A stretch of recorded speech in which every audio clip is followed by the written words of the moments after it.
भाई साहब कथा में बजाए नहीं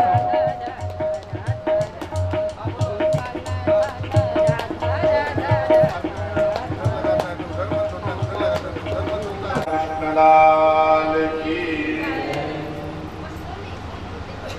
बंधु, मैं निवेदित आश्रम में उदास खिन्न मन से भ्रमण कर रहे हैं। महाराज चारों कुमारों ने देखा तो पूछा, बाबा इदानी सुन्न चित्तो सी गतिविद्यो यथाजना तदेवं मुक्त संगस्य नोचितम वद कारण। गया नारद जी कहे, चारों कुमारों से बातचीत हो रही है। चारों कुमारों से देवर्षि नारद ने कहा कि मैं गृहस्थों के घर में गया, वहां क्या देखा? तत्लवणी प्रभुता की है, घर में देवी जी की चलावा है बस, और श्याल को मुक्तिदायक, और इतना ही नहीं, कन्या विक्रय लोभा दंपति नाम चल। घर में महाराज कन्याओं को क्रय विक्रय करने की प्रथा, कन्या विक्रय लोभा, लोभ के चक्कर में कन्या का क्रय विक्रय हो रहा है महाराज। चारों कुमारों ने कहा कि तब तो शांति होगा, बड़े मजे में लोग होंगे। लेकिन नारद ने कहा ना, इतना होने के बाद भी दंपति नाम चक्कर कदम, रोज पति पत्नी में महाभारत पहुंचा हुआ है महाराज। देवता यतनानि अत्रा दुष्ट नष्टानि भूरिशः न योगी नैव सिद्धो वा न ज्ञानी सत्यो नरा कली दावा नले नाद्य। ये सब मैं देखते देखते मेरा मन अशांत हो गया। मैं बहुत घबराया कि मैं कहाँ फंस गया अपने जगहों पर, ऐसे जगह पर मुझे नहीं आना चाहिए। स्त्रियों से पूछा कि देवी बल देवी सविस्तारम स्वच्छ दुख कारणम, तो अपने सुख और दुख का पूरा विस्तार से अपना कारण बताओ, तुम क्यों खिन्न हो, क्यों रो रही है? तब उस स्त्रियों ज्ञान वैराग्य नामानम कालयोगे न जर्जरऊ। महाराज मेरा नाम भक्ति देवी है। उस स्त्री ने कहा देवर्षि नारद से कि बाबा मेरा नाम भक्ति देवी है, और ये दोनों मेरे पास में जो दो बूढ़े पड़े हुए हैं ना, इन दोनों का नाम ज्ञान और वैराग्य है। ये दोनों मेरे पुत्र हैं। और ये तो विडंबना देखो बाबा, ये सब स्त्रियां जो हैं वह गंगा आदि नदियां हैं जो मेरी सेवा कर रही हैं। गंगा आदि नदियों ने भक्त देवी के सेवा में संलग्न थी महाराज। भक्त देवी ने अपना बताते हुए कहा, भक्त देवी ने कि बाबा मेरी कथा पूरी सुनो। उत्पन्ना द्राविड़े साम कर्णाटके गता क्वचित क्वचित महाराष्ट्रे गुरुजरे जीर्णतम गता। महाराज मेरा जन्म दक्षिण भारत में हुआ, द्रविड़ प्रदेश में कांचीपुरम में मेरा जन्म हुआ, और कर्नाटक में मैं बढ़ी पली, कर्नाटक में मैं पली बढ़ी, मगर महाराष्ट्र और गुजरात में जब मैं गई तो पाखंडियों के द्वारा मैं तहस तहस कर दी गई। पाखंडियों के द्वारा गुजरात और महाराष्ट्र में तहस तहस कर दिया गया महाराज। इसलिए मैं बुरी हो गई। तत्र घोर कलियोगा पाखंडी खंडितांग का दुर्बला हम चिर में आता। वृंदावन प्राप्य नवीने वस्वरूपिणी। मैं वृंदावन में जब आई तो मेरा स्वरूप तरुण माने जवान हो गया। मैं तो स्वस्थ हो गई, मैं तो ठीक ठाक हो गई, मगर आगे चल करके महाराज राता में होती सकता प्रतिष्ठा मगर मेरे दोनों पुत्र ज्ञान और वैराग्य हो गए। और बाबा यदि ये दोनों स्वस्थ और पूर्ण अच्छा नहीं हुए तो मैं आपको बता रही हूँ। भक्ति देवी ने देवर्षि नारद से कहा कि बाबा मैं आपको बता दे रहा हूँ, मगर ज्ञान वैराग्य का कोई महत्व नहीं है महाराज। ज्ञान वैराग्य वहाँ अच्छे पूरे हो जाते हैं। ज्ञान वैराग्य को स्वस्थ करने के लिए देवर्षि नारद ने कहा,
गीता वेद वेदांत ये सब का पारायण पाठ ये क्या कर्म है?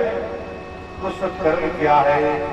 तो सत्कर्म के लिए आकाशवाणी ने बताया कि ये कोई संत बताएगा। अब नारद जी और चिंतित हो गए। न तो दवा का नाम बताया, न तो डॉक्टर का नाम बताया, केवल कहा कि कोई संत बताएगा। कौन संत बताएगा ये भी नारद जी को नहीं पता चला। महाराज जी कौन संत बताएगा?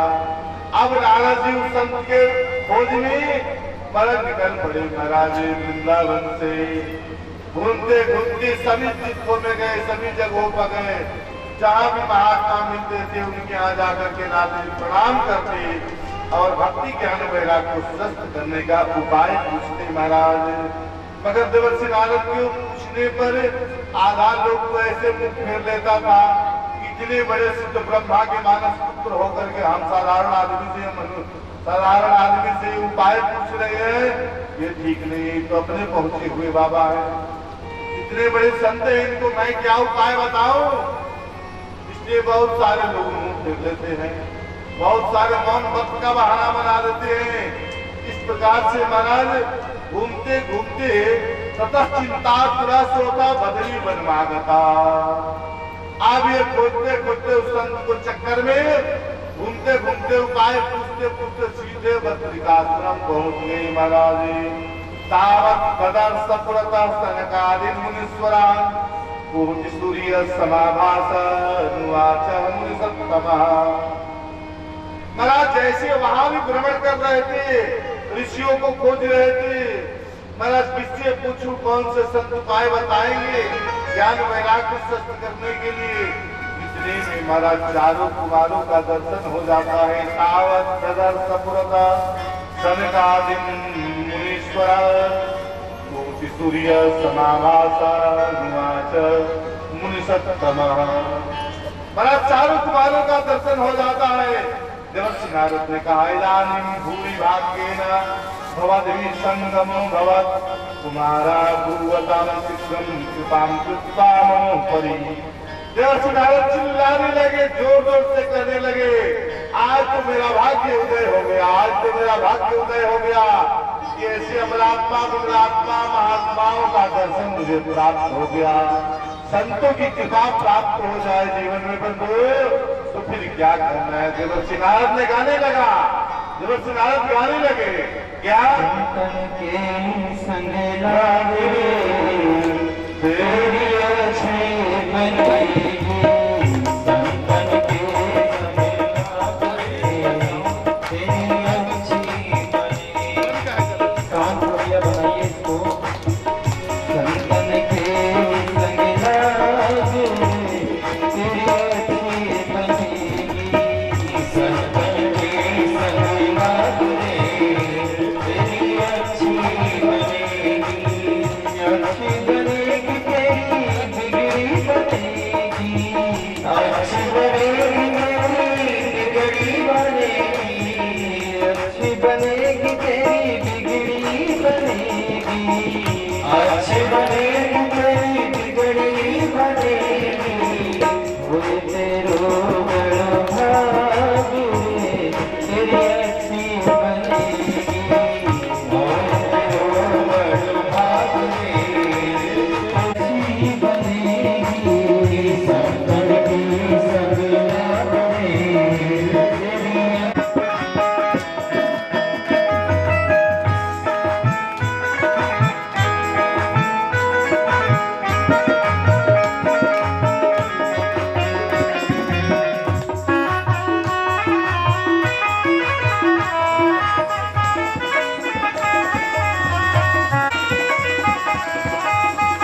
संतन संग करी पुण्य कमाई, संतन संग करी पुण्य कमाई, संतन संग करी पुण्य कमाई, पुण्य कमाई, पुण्य कमाई, पुण्य कमाई।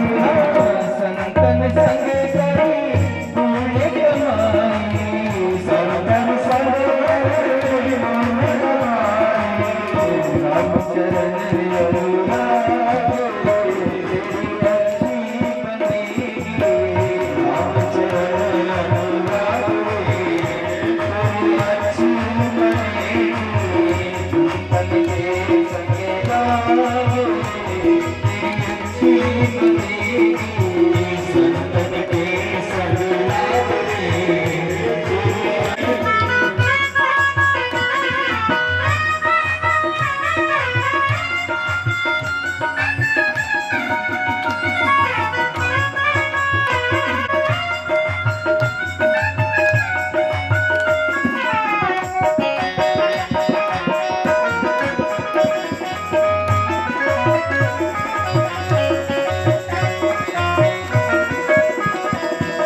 ये मोहनिसा है।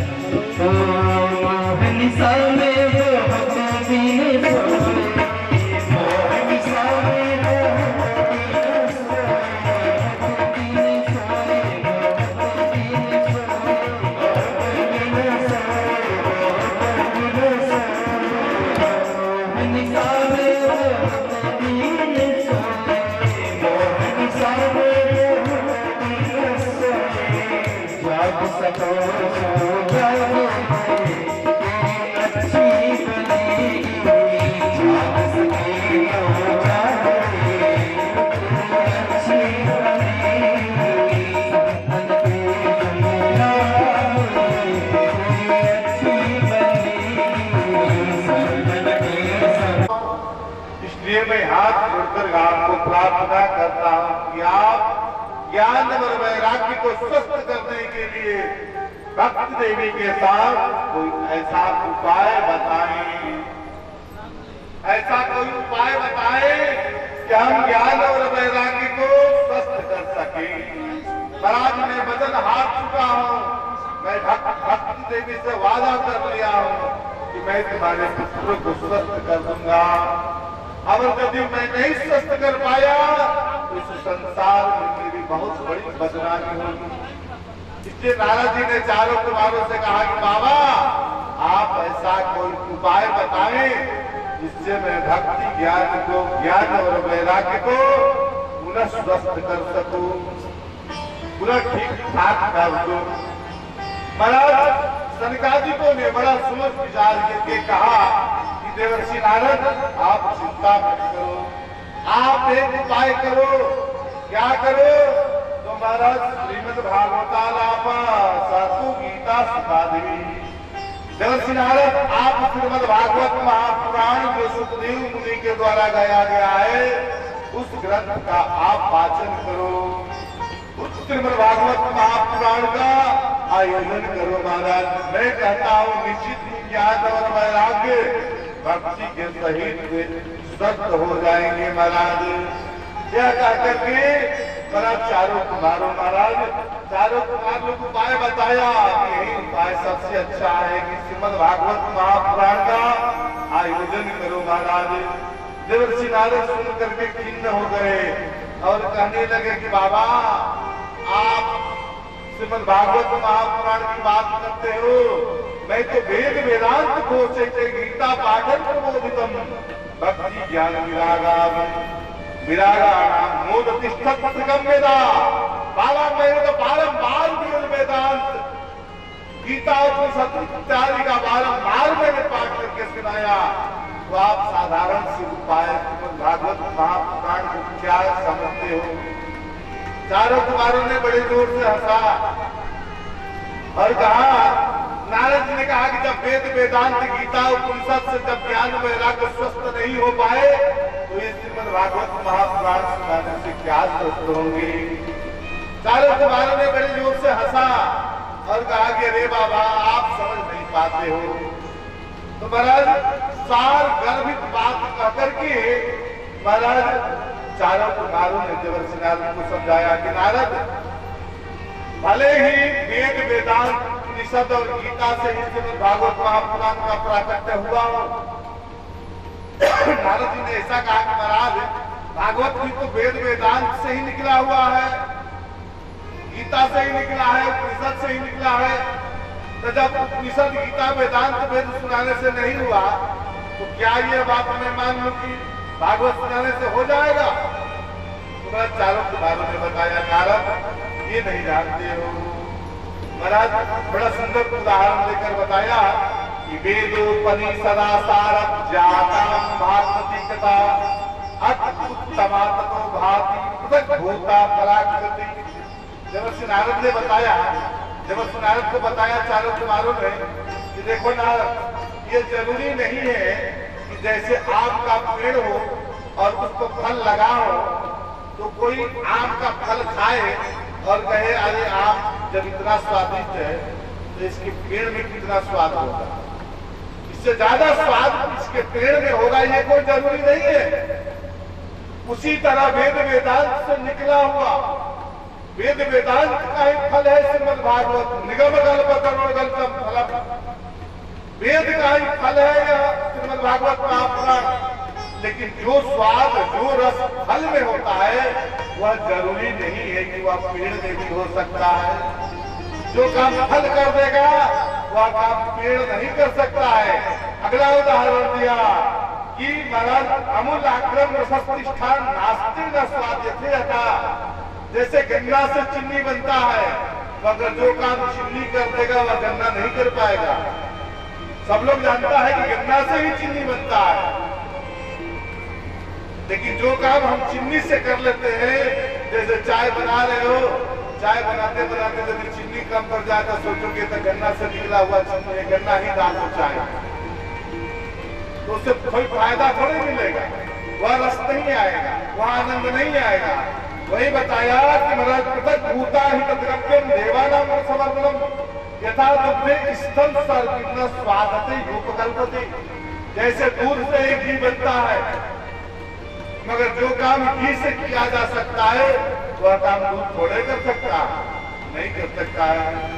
जैसे तुम घी में पूरी छानते हो और छानते छानते घी खत्म हो गया तो कहो कि दूध से ही बना है, घी दूध ही डाल के उसे पूरी निकाल लेते हैं, ऐसा थोड़े होगा, ऐसा नहीं हो पाएगा। देवर्षि नारद को समझाया, चारों को मालूम है कि नारद मैं मानता हूं कि वेद वेदांत का ही फल है या भागवत, लेकिन जो काम फल से बन सकता है वह काम पेड़ से नहीं बन सकता है। जैसे आम कोई खा करता है कि अरे आम में इतना मीठापन है, स्वाद है, तो पेड़ कितना मीठा होगा। आम को छोड़कर लोग पेड़ खाना शुरू कर देते, स्वाद कोई मिलेगा नहीं मिलेगा महाराज। उसी तरह देवर्षि नारद को समझाते हुए बड़ा सुंदर ढंग से कई उदाहरण दे दे करके चारों कुमारों ने देवर्षि नारद को समझाया कि बाबा आप श्रीमद् भागवत महापुराण का वाचन करो, कथन करो, आयोजन करो। निश्चित ही मैं कहता हूँ कि आपका ज्ञान और वैराग्य दोनों पूर्ण रूप से स्वस्थ हो जाएंगे, इसमें कोई संदेह नहीं है। चारों कुमारों को बात को स्वीकार करके मान करके देवर्षि नारद बड़ा सुंदर श्रीमद् भागवत महापुराण का आयोजन करते हैं, मगर कब करते हैं, कहाँ करते हैं और कैसे करते हैं, ये सब विगत दिवस हम लोग श्रवण करेंगे। आज दोबारा भगवान नाम संकीर्तन के साथ अपनी वाणी को यहीं पर विराम दे दूंगा। आगे की कथा आपको कल पुनः 4 बजे आप लोग उपस्थित हो जाओ। कल से समय अनुसार 4 बजे से बैठो तो 7 बजे तक कथा हो जाए, बढ़िया है। 4 बजे से 7 बजे तक समय दिया हुआ है, इसलिए 4 बजे आप उपस्थित हो जाओ। तो 4 बजे से लेकर के और 7 बजे तक 3 घंटा का समय रहेगा, तो सुंदर ढंग से आपको कथा श्रवण कराया जाएगा। आज दोबारा भगवान नाम संकीर्तन के साथ अपनी वाणी को यहीं पर विराम। नारायण नारायण हरि सबसे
मन में बसा तेरी मूर्ति तेरी याद मन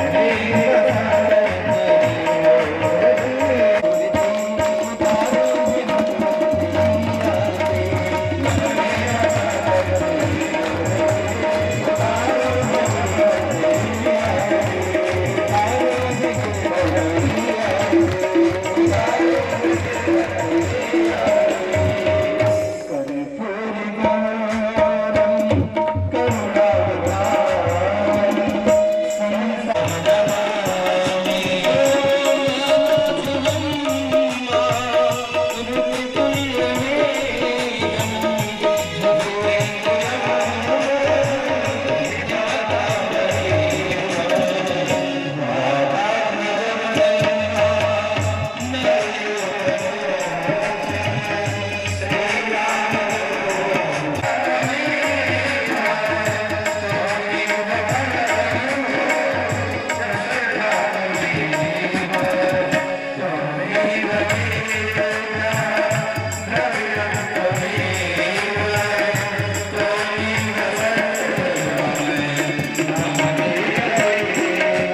हरि ओम स्वस्ति साम्राज्यं भोज्यं स्वराज्यं वैराज्यं पारमेज्यं राज्यं महाराज्यमाधिपत्यमयं समन्तपर्यायै स्यात् सर्वभौमः सर्वायुषः अन्ताधात्पराधात्पृथिव्यै समुद्रपर्यन्ताय एकराजति रब्धेशस्वप्रविष्टारो मरुतस्यावसङ्गृहे आवीक्षितस्य कामप्रिये विश्वे देवा सभासदैति हरिः ओम हंस हंसाय विद्महे परमहंसाय धीमहि तन्नो शुकदेवा प्रचोदयात् सेवन्ति कामकुलजं पदवाजलाब्धै श्रीताय श्री पुराण पुरुषोत्तमाय नमः। जयकारा प्रेम से सभी लोग बोलेंगे।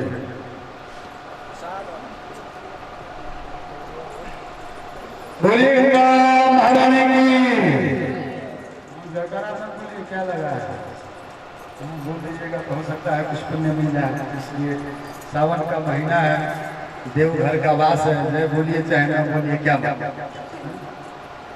बोलिए जमुना महारानी की, सरयू महारानी की, श्री वृंदावन धाम की, बाबा बैद्यनाथ की, भक्तवत्सल भगवान की, राघवेंद्र सरकार की, अयोध्या नाथ की, बाके बिहारी लाल की, ब्रजमंडल धाम की। नमः पार्वती पतये हर हर महादेव। सर्वे भक्त सुखिनः सर्वे सत्य निरामय।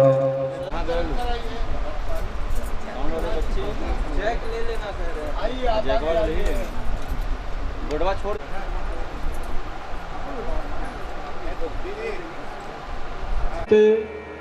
अवेदमे विशतु मानसराजहंसः प्राणप्रयासमयेकभवात पित्तैः कण्ठावरोधनविधौ श्रवणं कुतस्ते कृष्णाय वासुदेवाय हरे परमात्मने सनासाय गोविन्दाय नमो नमः। महाराज जी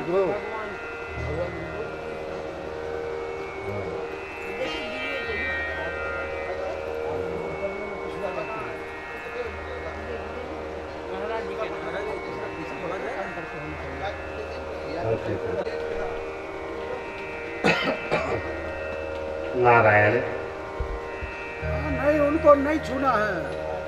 हाँ, उनको छूना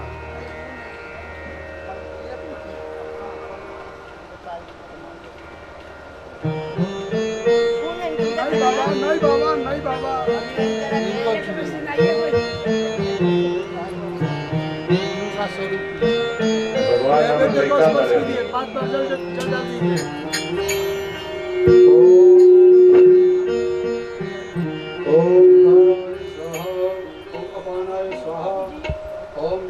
स्वाहा मध्ये मध्ये जलम पानीय मुद्रा को श्योरयामि कुछ दक्षिणा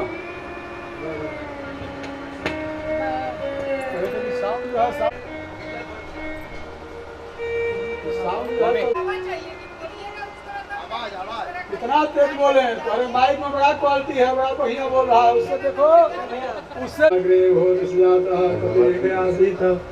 सदाधार पृथ्वीं द्यावते मां कस्मै देवाय हविषा विधेम एताया पूजाया साधुन्यार्थे दक्षिणान् समर्पय ओम जय तीर्थानि प्रचरन्ति शिखातानि गंगाः ते भागं सहस्रयोजनेव धन्वान् जन्मसि प्रदक्षिणान् समर्पयामि प्रदक्षिणान्त्र पुष्पाञ्जलिं प्रार्थयेत्।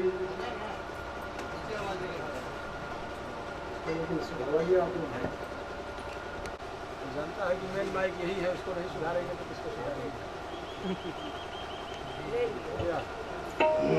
ओम देवास्थापिधर्माण्य सन्नाथेहनाकं महिमानः श्रद्धेत्र पूर्वे शाव्याः साधुदेवाः ओम मंत्रपुष्पाञ्जलिं समर्पयामि श्री प्राणपुरुषोत्तमाय नमः। महाराज जी को थोड़ा तीन नंबर आएंगे आप उदाहरण के लक्ष्मी वसुदेव व्यास विष्णु स्वरूपाय व्यास रूपाय वासिष्ठाय नमो नमः।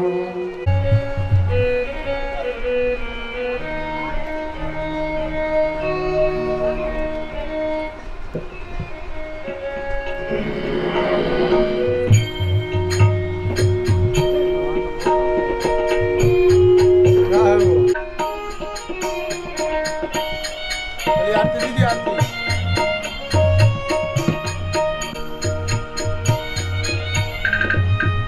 ओम चंद्रमा मनसो दालदा माइक लगा चंद्रमा मनसो दालदा सूर्यो अरे उसके दया चिरकुट है विश्वमितग्रा में त्रेधानि दधे पदम समूढ़मस्य पादो सूर्य स्वाहा ब्रह्मज्ञा पुरस्तात् सुविशाः सतश्च जो निवस शैवः।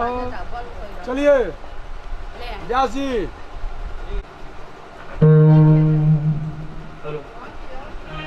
आरती अति पावन पुराण की आरती अति पावन पुराण की धर्म भक्ति ज्ञान खान की धर्म भक्ति ज्ञान खान की आरती अति पावन पुराण की भागवत निर्मल महापुराण भागवत निर्मल सुख मुख विगलित कल्प फल परमानंद सुधारस में फल परमानंद सुधारस में फल लारती रस रस निधान की आरती अति पावन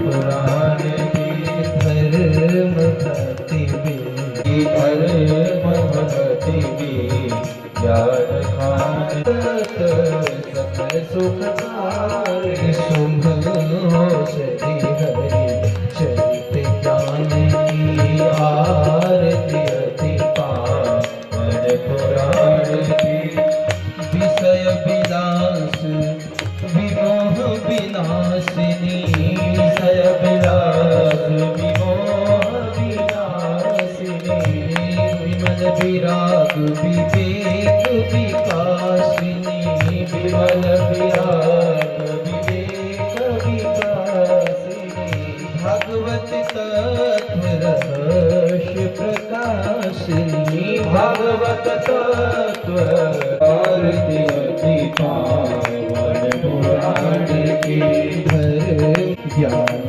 खान की धर्म भक्ति की ज्ञान खान की परमहंस मुनि मन उल्लासिनी परमहंस मुनि मन उल्लासिनी रसिसिनी रसिक हृदय रस रास विलासिनी भक्ति मुक्ति रति प्रेम सुधा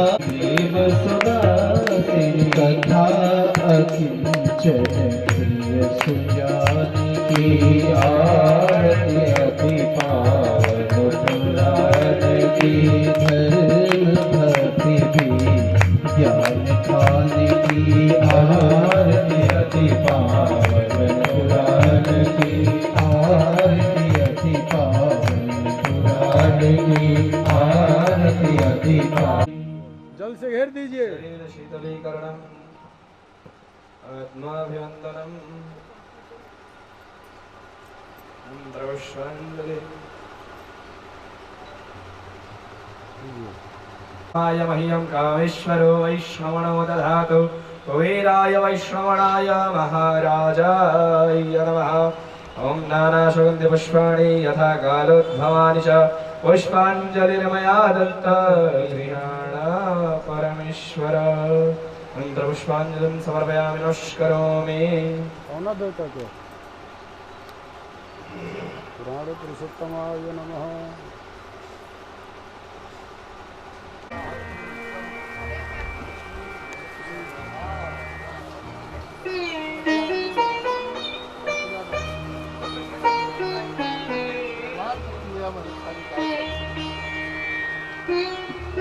वासुदेव हे नाथ नारायण वासुदेव हे नाथ नारायण वासुदेव हे नाथ नारायण वासुदेव हे नाथ नारायण वासुदेव हे नाथ नारायण वासुदेव। श्री कृष्ण गोविंद हरे मुरारी हे नाथ नारायण वासुदेव।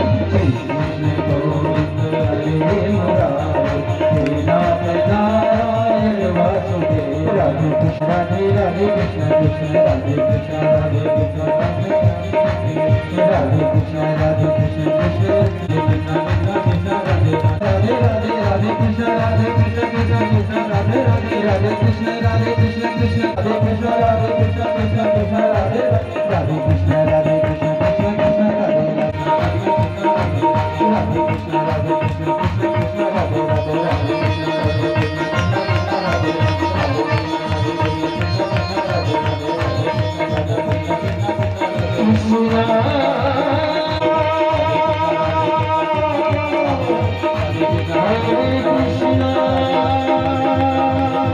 भक्ति महारानी की जय हो। इस प्रकार से बड़ा संपस्थित हुई और चिल्लाने लगी क्वतिष्ठा में, मैं कहाँ बैठूं। चारों कुमारों ने कहा कि आप भगवान के भक्तों के हृदय में जाकर कथा श्रवण करता है, उसके हृदय में जाकर के भक्ति देवी निवास करती है महाराज। अब चारों कुमारों देवर्षि नारद ने पूछा कि बाबा ये बताओ ये कथा किस किस को श्रवण करना चाहिए। पाप कृतस्तु सर्वदा सदा दुराचार रता विमार्गा क्रोधाग्निदग्धा कुटिरमत्सरणोति हिंसका। ऐसे ऐसे पापियों का उदाहरण दिए। पंचग्र पाप छलसद्द कारणा, जो 5 प्रकार के महापाप होते हैं, यदि वह भी पाप किसी व्यक्ति को ब्रह्मत्या जैसा भी पाप यदि लगा हो तो वह भी भगवत कथा श्रवण करके मुक्त हो जाता है महाराज, उसका पाप नष्ट हो जाता है। महाराज सौनक आदि ऋषियों ने सूति जी से कहा कि बाबा इतना बड़ा बड़ा आप ढींग हाँकते हैं कि भगवत कथा से ये हो जाए वो हो जाए, इसका कोई संसार में प्रमाण है क्या? तब देवर्षि नारद को श्रवण कराते हुए चारों कुमारों ने और सौनक आदि ऋषियों को श्रवण कराते हुए सूत जी ने निवेदन किया, हाँ इसका प्रमाण है। क्या प्रमाण? ब्रश करने के पहले 2-4 घर उसको लड़ लेना होता था, उसका हैबिट आदत हो गया था, स्वभाव बन गया था महाराज। लोक वार्ता रता क्रूरा प्रायशो बहुत। आत्महत्या करने का विचार से वे महाराज उद्धत हो गए।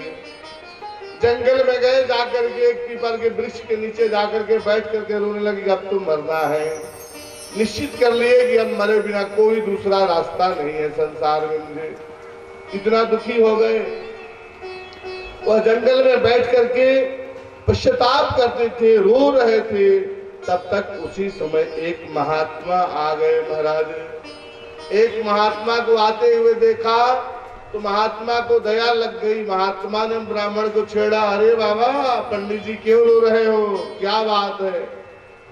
कथम रोदसी विप्रत्वम, काते चिंतावली ऐसी, कौन सी ऐसी चिंता तुमको पकड़ रखी है, घेर लिया है, जिसके कारण तुम रो रहे हो? बत्तम सत्वरम मह्यम स्वस्य दुखस्य कारणम।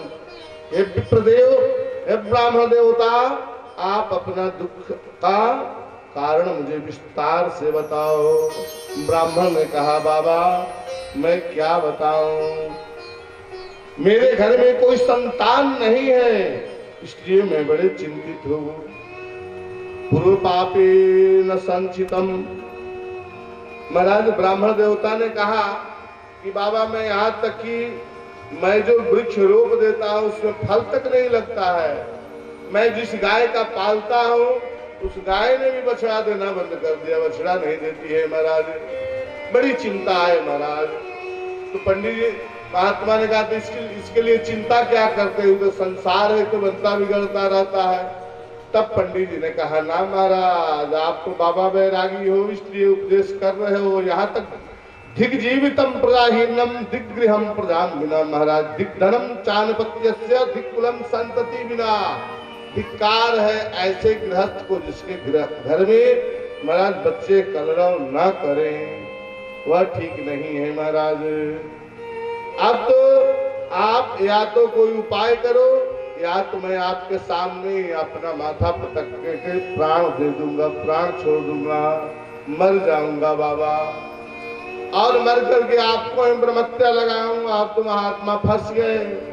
महात्मा कहे कि हम तो सीधे साधे जा रहे थे, बेकार में इस पंडित के चक्कर में पड़ गया। अब तो मेरे सामने यदि हम मर जाता है तो मुझे ब्रह्मत्या लग जाएगी महाराज, कोई उपाय करना पड़ेगा। महात्मा ने तुरंत एक फल निकाला और एक फल दिया, और फल दे करके उन पंडित जी को स्वस्थ किया। महाराज आप चिंता मत करो, ये फल ले जाओ और अपने पत्नी को खिला देना, निश्चित ही से तुम्हारे घर में भी बच्चों का कलरव सुनाई देने लगेगा, अर्थात वंश चलेगा। महाराज पंडित जी तो बड़े प्रसन्न हुए महाराज, वो आत्मदेव ब्राह्मण, आत्मदेव नाम के ब्राह्मण बड़े प्रसन्न था। एक बाबा ने दिया है, और बाबा ने दिया है और कहा है कि इस फल को खा लोगी, इदम भक्ष्य पत्नी त्वाम ततः पुत्रो भविष्यति।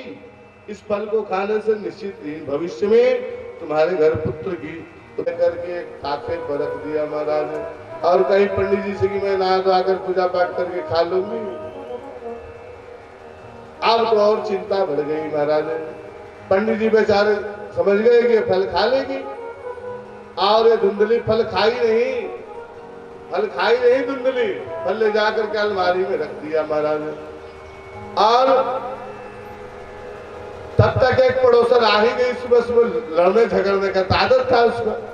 तब तक एक पड़ोसन आ ही गई, उस पड़ोसन से अपनी व्यथा बताने लगी, अरे बहन देखो तो हमारे पतिदेव ने आज एक फल लाया है और कहा कि खा लो तो बेटा हो जाएगा। भला तुम ही बताओ फल खाने से किसी को बेटा होता है क्या? तो पड़ोसी बेचारी सीधी सादी थी, वह कही अरे नहीं भी होता तो खा लो, फल खाना कोई नुकसानदायी थोड़े हो, तो फायदा करेगा, खा लो फल खाने से कोई नुकसान थोड़े होगा। तो कही है तुम भी आई हो बात बनाने के लिए, चलो तुम भी जाओ।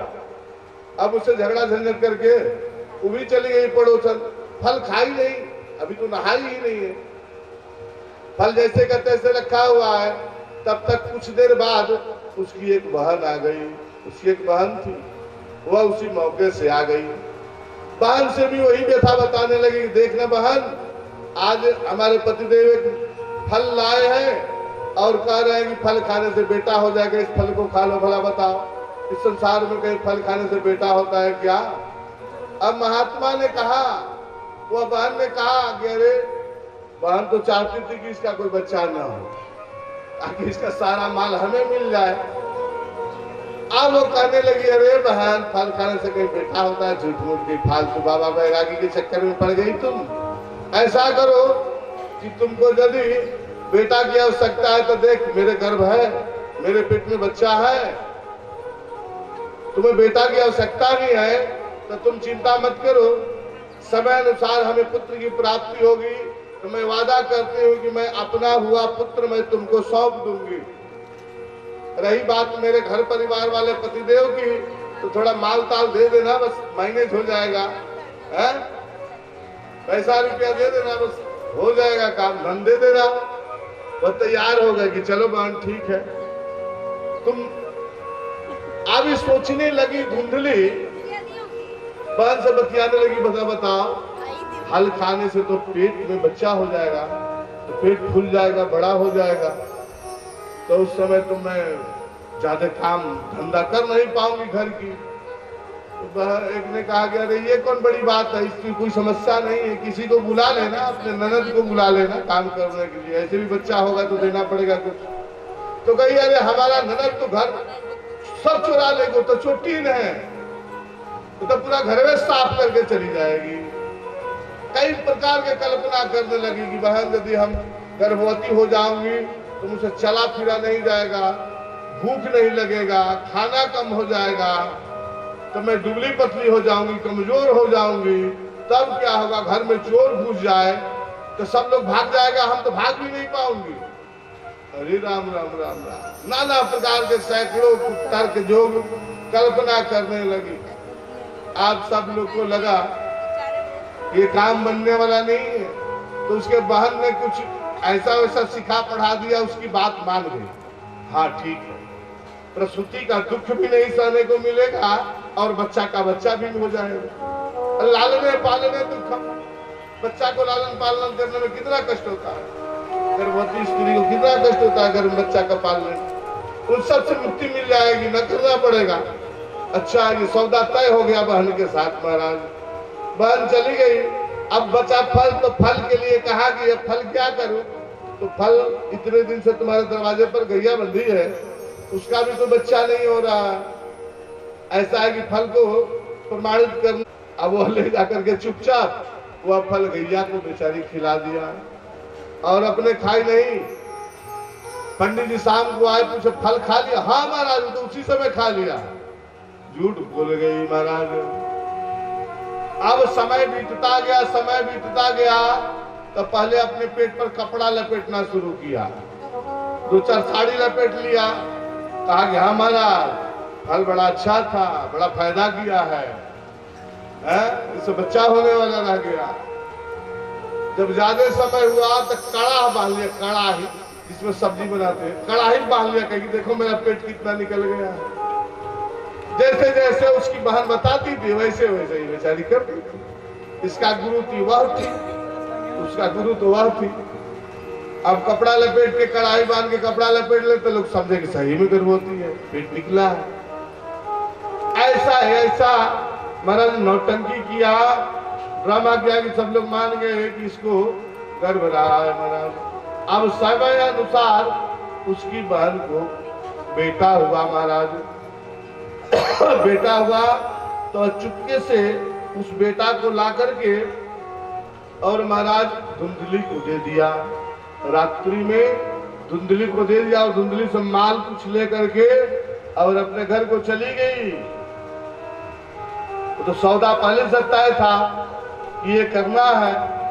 अब वह बेटा अपना दे करके और रात्रि में ही चली गई। सुबह होते ही ये गांव भर में हल्ला कर दिया कि मुझे बेटा हुआ, बेटा हुआ, बेटा हुआ। तो पंडित जी खुशी के मारे पूछो मत झूम उठे, नाचने लगे महाराज, बड़ा सुंदर उत्सव मंगल गाने लगे महाराज, हमारे घर बेटा हुआ, बेटा हुआ, बेटा हुआ। अब महाराज बड़ा उत्सव मंगल पंडित जी ने कराया। ठीक उसके 3 महीना बाद, ठीक उसके 3 महीना बाद जो गाय को फल खिलाई थी ना, तो उस गाय के पेट से भी एक मानवाकृति बच्चा का जन्म हुआ। मानवाकृति मनुष्य के समान, सामान्य मनुष्य की तरह वह भी बच्चा निकला। 2 हाथ 2 पैर ऐसे था वह बच्चा। बच्चा हुआ तब तो महाराज और पूरा हल्ला हो गया, पूरा गांव जवार।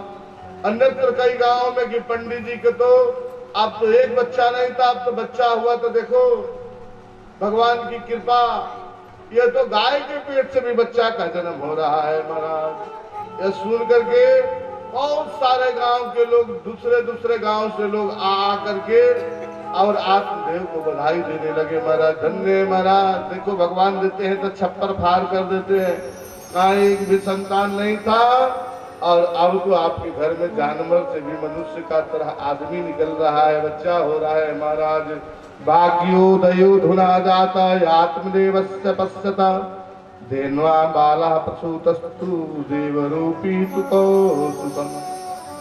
अब तो महाराज पंडित जी का खुशी का ठिकाना न रह गया। अब तो गाय के पेट से भी बच्चा का जन्म हुआ। महाराज बड़ा सुंदर संस्कार किया, बड़ा सुंदर संस्कार हुआ। यत् कालेन तौ जातो तरणो तनयानुभो गोकर्ण पंडितो ज्ञानी धुंधकारी महाकला।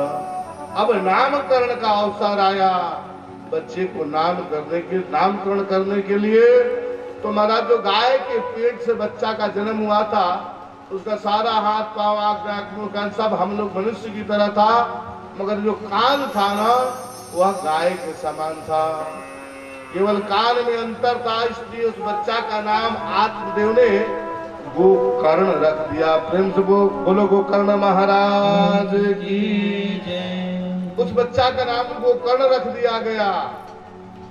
और जब धुंधली के द्वारा जो बच्चा बहन से लेन देन हुआ था, उस बच्चा का नामकरण पंडित जी करने चले, तब तक धुंधली खड़ी हो गई, चुप रहो, 9 महीना पेट में मैं पाली हूँ, मैं दुख सही हूँ, मैं कष्ट भोगी हूँ, नाम तुम रखोगे बेटा हमारा? पंडित जी ने कहा साहब अगर मेरा बेटा मैं नाम रखूंगी। पंडित जी ने कहा चल तू है रख।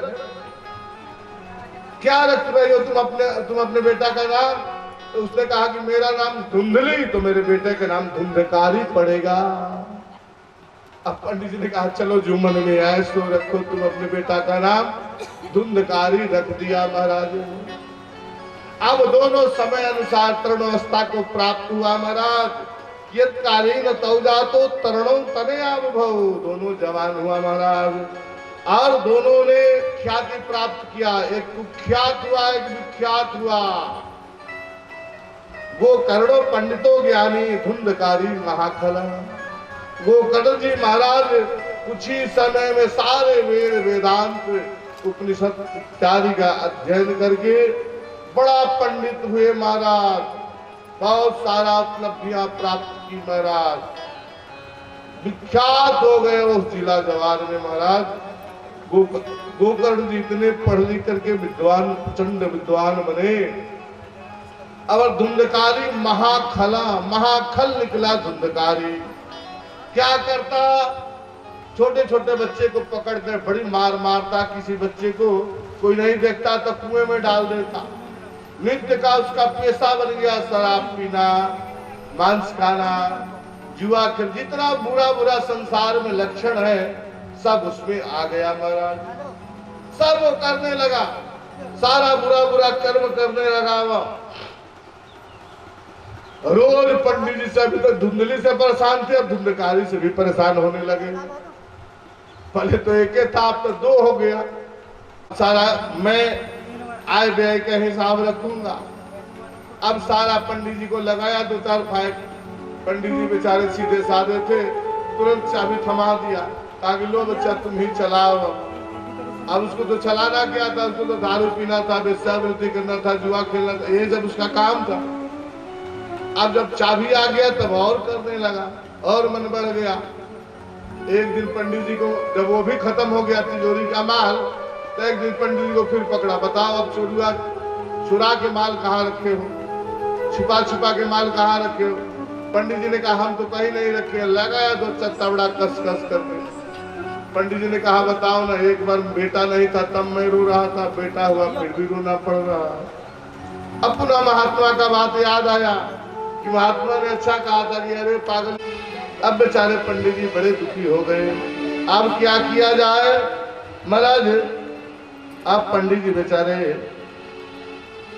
इतना मारा एक दिन अपने बाप को कि बाप ने पुनः एक बार घर छोड़ने के लिए मन बना लिया कि इस घर में से अच्छा है कि चलो कहीं।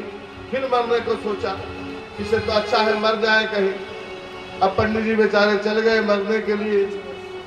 तब तक रो रहे थे पंडित जी, तब तक उसी समय उनका एक और बेटा था गोकर्ण, जो महापंडित था, बहुत बड़ा विद्वान था। उसने उसी समय पिताजी को रोते हुए देख लिया। अब तो पिताजी को रोते हुए देख लिया तो भाई के कर्मात से पहले से परिचित था कि मेरा भाई क्या कर रहा है। अब वह बेचारा गोकर्ण अपने पिताजी को हाथ पकड़ा और बहुत सांत्वना दिया, बहुत समझाया कि पिताजी देहेस्तिमान सरुधिरम ममताभिमत्वम देहेस्तिमान सरुधिरे भिमतिम तेजत्वम दाया सुतादिषु सदा ममताभिमुंच।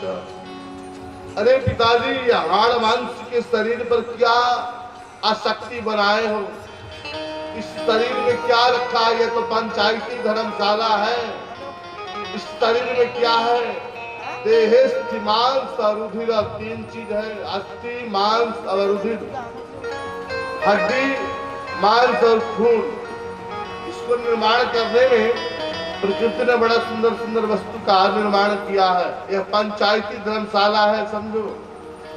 पंचायती धर्मशाला समझते हो? जो 5 लोग मिल करके बनाता है उसको पंचायती वस्तु कहते हैं। उसी तरह यह शरीर भी पंचायती है।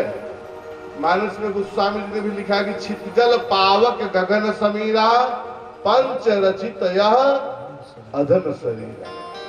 5 लोगों ने मिलकर इसको बनाया है और हमारे जैसा लोग कहता है कि हमारा है। हमारा है नहीं बंधु। इसका निर्माण करने में 5 लोग लगे हैं। आकाश, वायु, तेज, पृथ्वी और जल, इन 5 का अधिकार है इस पर। 5 लोग मिल करके बनाते हैं और कहने वाला कह उठता कि हमारा है। ये हमारा तो है नहीं, ये तो पंचायती धर्मशाला है। जैसे तुम किसी धर्मशाला में जाते हो, तीर्थ पर जाते हो तो किराए पर धर्मशाला लेते हो, तो जय दिन का किराया है, तय दिन तुम रहो, किराया खत्म तो बाहर निकलो। बड़ा सुंदर एक लौकिक उदाहरण देकर के गोकर्ण जी ने अपने पिता को समझाया कि पिताजी देखो, जैसे ट्रेन का यात्रा है, जीवन की यात्रा है, मंजिल नहीं है बंधु। मंजिल तो परमात्मा के पास है। यह तो लाइफ जो है, यह तो यात्रा है। मानव जीवन मंजिल नहीं है, यह तो यात्रा है। कई जोनियों में हम लोग भटकते हुए आ रहे हैं, इस यात्रा को करते हुए आ रहे हैं। और यात्रा करने में नाना प्रकार के, कभी कीड़े मकोड़े, सांप, बिच्छू, गधा, बिल्ली, बैल इत्यादि इत्यादि कई जोनियों में हम लोगों ने भ्रमण किया है। उसके बाद कबहू की करी करुणा नरदेहि जब जीव, नाना प्रकार के कष्टयुक्त जोनियों में भ्रमण करते हुए जब निराश हो जाता है, हताश हो जाता है, तब वह परमात्मा से गुहार लगाता है कि हे प्रभु, अब मैं थक गया। अब आप समझो, तब कबहू की करी भगवान ने कभी कृपा करते, तब करुणा नरदेहि, परमात्मा कृपा करते हैं। तो महाराज, आप लोग मानस में पढ़े होंगे, जानते होंगे, बड़ा प्रसिद्ध चौपाई है महाराज कि भगवान की कृपा से यह मनुष्य जोनि प्राप्त होता है। भगवान कृपा करते हैं तब ही जीवात्मा को, हमारे जैसे लोग को मनुष्य बनाया जाता है। कबहि करि करुणा नरदेहि अवदेत ईश बिनु हेतु, इसका कोई कारण नहीं है, कोई ऐसा हमारा सुकृत नहीं है जिसके कारण हम मनुष्य जोनि प्राप्त कर सकें। नाना प्रकार के कर्मों में मैं संलग्न रहता हूँ, संलिप्त रहता हूँ, फिर भी परमात्मा इतना कारण करुणा वरुणालय है कि जीवात्मा जब परमात्मा के समक्ष जाकर के निवेदन करता है, अपना कार्पण्यत्व प्रस्तुत करता है, तो परमात्मा कृपा करके और जीवात्मा को मानव विग्रह धारण कराते हैं, मानव शरीर देते हैं, मनुष्य बनाते हैं। और मनुष्य बनकर के यह तन करफल विषय न भाई स्वर्ग स्वल्प अंत दुखदाई। कहा कि इस शरीर का फल विषय भोग नहीं है। विषय भोग तो समस्त दुनियों में प्राप्त होता है। चाहे 84 लाख के किसी भी जोनी में चले जाओ, तुमको विषय सुख की प्राप्ति है। मगर इस मनुष्य शरीर में भी आकर के यदि वही विषयों में आसक्ति बनी रह गई तो फिर भगवान भी दोबारा कृपा नहीं करते हैं बंधु। कहते कि इससे अच्छा है इसको गधा बैल बकरी बंदर भालू बनाओ। लेकिन इसको यही करना है।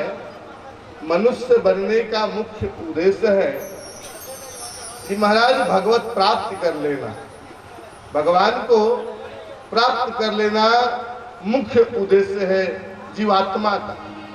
अगर यदि मनुष्य बनकर के हम लोग पूजा पाठ, भगवान दान उपदान, कथा प्रवचन इत्यादि नहीं सुन पाए तो भगवान भी माथा टुकड़े इसको बैल बना दे, तब क्या कथा सुनेगा?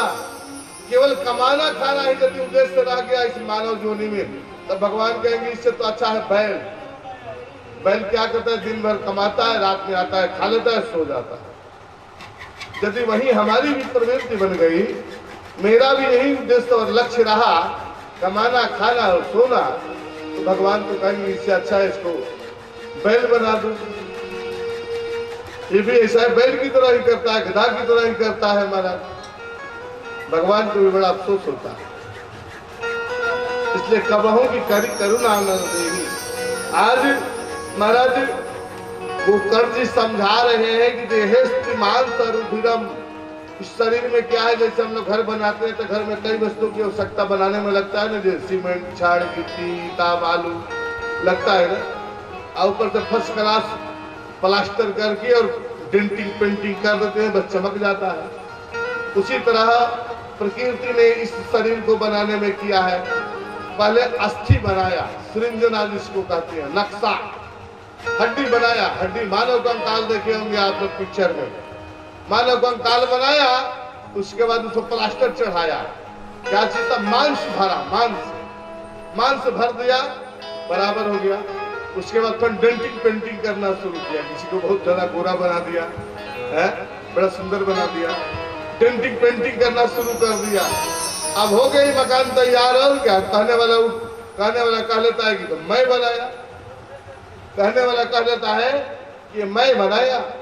गोकर्ण जी ने बड़ा सुंदर बताया कि पिताजी धर्मम पश्यानिशम जगदिदम क्षणभंग अनिष्ठम वैराग्य राग रसिको भव भक्ति निष्ठम। पिताजी मैं क्या, गोकर्ण जी के समझाने पर महाराज आत्मदेव ने कहा कि बेटा मैं क्या करूं, मुझे समझ में नहीं आ रहा है। बेटा ने बताया धर्मम भजस्व सततम त्यज लोक धर्मान सेवस्य साधु पुरुषान काम कृष्ण अन्यस्य दोष गुण चिंतनमासु मुक्तवा सेवा कथा रसमहो नितराम पिबत्वम।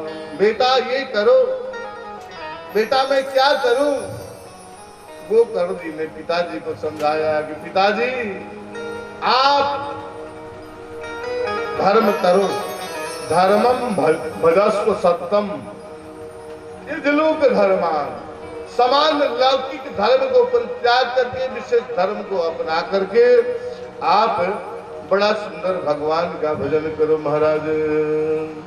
साथी है मित्र गंग के जल बिंदु पान तक, अर्धांगिनी बढ़ेगी तो केवल मकान तक, परिवार के सब लोग चलेंगे श्मशान तक, बेटा भी हक निभाएगा तो अग्निदान तक, बेटा भी हक निभाएगा तो अग्निदान तक।